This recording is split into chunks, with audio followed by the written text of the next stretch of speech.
voin hi tromil ni som pakua inrin ni chundar ni ania champhai khopuin hei soi tham chakin mal som wa kan han dong ve ta lom om khop mai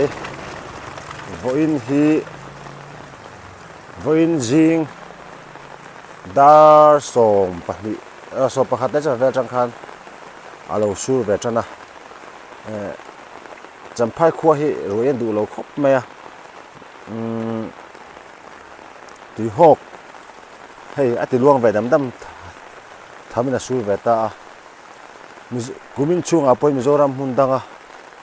ro bu hok te trâu ro te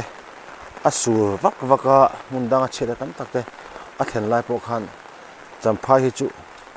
khua hi adur ve ma se atok do mai zela voina ro jong hei dar so pahni vela tang khan ala su char chara tunain chondar ni chundar ni ain to a tam phei jong su lova ma se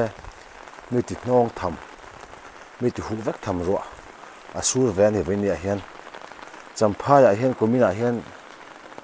hete angare hi ala sur pon ka selova hei tu hok ka en veng a luang phei ve dam dama ti hian tam tak phei chu ni lova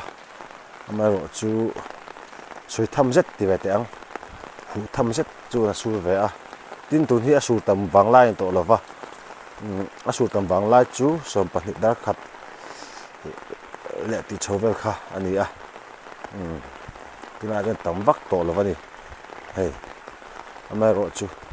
kan lo mani hei khopui chu ka han thli ranga champhai khopui chu ti khon hei chu mina bo pa chu ka awan lam pang phei chu alat cha khop me chum mal som ro surin champhai khopui chu alwa ti khon alang chiang vak theilowa ma ro chu tam tak chu surani tong khan hei tui hok po aluang ve ta dam dama kumin hian hete angjat tui hok hi aluang lo mai theini champhai a hian ro han la ve thin ma se leilung ti hnong tok lek lek hian atla a tun tung jong hei asure ve to boka sur ve ta tak taka kho che ang type de om le hala alom om khop mai tuna kan om na hi champhai khua chuna sang lai ber champhai lam kim theina lai ber niak hretani a ka chaw du tuk khu ta khu kai lung lia alua an khua kha ni a hei kan hu thei theng ka ringa khu ti kon khulai khan kai lung len khua pa kai lung lia kam mane ti kon thei bethel veng thar lam pangte alanga champhai kho pui chu tra hen lang chiang ber ome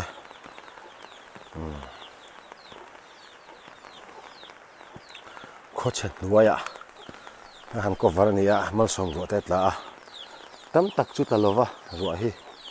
amaro chu ka soi tong khan kumina chuan asure ber pol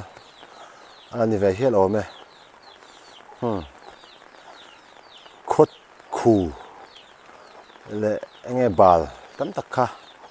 alen fai champhai po thar vuk maya mal som ro kan donga